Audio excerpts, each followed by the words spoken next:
So Hartford led the world with what it could do with its hands, precision manufacturing, which Pratt & Whitney and a lot of others still do. Absolutely. But as those hands became more expensive, those jobs went down to the Mid-Atlantic to the Carolinas. In the 50s, after the war. And then those jobs in the 80s and 90s went to Mexico. That's right.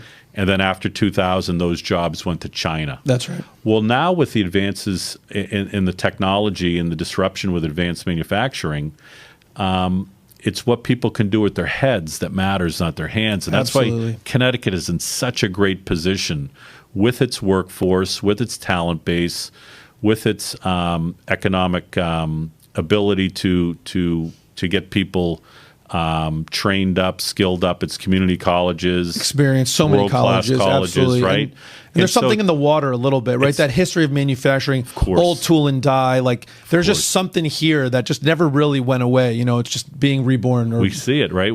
This is who it is. So all the pieces are here. They look a little bit, or they used to look a little bit like islands, and we're pulling them together to look like a continent because we can punch really above our weight class working together.